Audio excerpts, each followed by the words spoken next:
बांग्लादेश से जो लोग आए हैं वो लोग अपने आप को ही मियाँ बोलते हैं। मैं तो वो नाम नहीं दिया है, वो तो खुद ही वो नाम लिया है। तो वही लोग खुद बोला है कि हमें मियाँ बोलिए। मियाँ कविता लिखा है, मियाँ पोएम लिखा है, ये नाम थोड़े मैंने दिया हूँ। तो अपोजिशन ने बोलता है कि हिमंत विश्व शर्मा सिर्फ मियाँ मियाँ ही करते हैं। अरे मैं अगर मियाँ मियाँ करो, वो भी असामिया असामिया करे, आपत्ति क्या है? আপোনাক মিয়া মিয়া কৈ থকাৰ কাৰণে অগণতান্ত্ৰিক বুলি কৈছে। এইটো অগণতান্ত্ৰিক কেনেকৈ হ'ব? সুপ্ৰিম কোৰ্ট অফ ইণ্ডিয়াই কৈছে যে Assam is under the invasion, তাৰমানে বৰ্তমান অসম আক্ৰমণকাৰীৰ লক্ষ্য হৈ পৰিছে।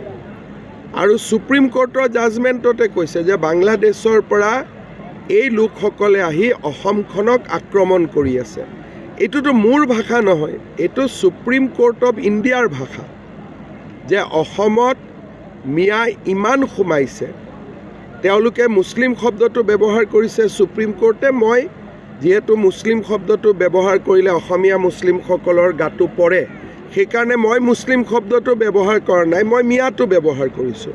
কিন্তু সুপ্ৰিম কোৰ্টেতো ডাইৰেক্ট ডেটা দেখুৱাই দিছে যে ইমান মুছলিম বাঢ়িছে, ইমান পাৰ্চেণ্ট হ'ল। অসম এতিয়া ইনভেশ্যন হৈছে অসমৰ ওপৰত। এইবিলাক কথা মানুহে ভুলতে ভাবে যে এইবিলাক কথা হিমন্ত বিশ্ব শৰ্মাই কৈ আছে বুলি। মই যি কথা কৈছোঁ সুপ্ৰিম কোৰ্ট অফ ইণ্ডিয়াৰ জাজমেণ্টৰ ভিত্তিতহে কৈছোঁ। এটা শব্দও মোৰ নিজৰ নহয়।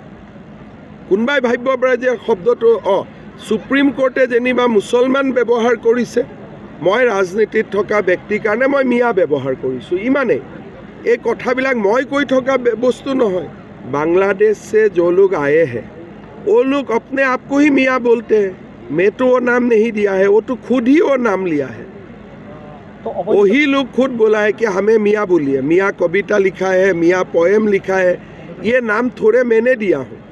तो अपोजिशन ने बोलता है कि हिमंत विश्व शर्मा सिर्फ मियाँ मियाँ ही करते हैं। अरे मैं अगर मियाँ मियाँ करो, वो भी असामिया असामिया करे, आपत्ति क्या है? আপোনাক মিয়া মিয়া কৈ থকাৰ কাৰণে অগণতান্ত্ৰিক বুলি কৈছে। এইটো অগণতান্ত্ৰিক কেনেকৈ হ'ব?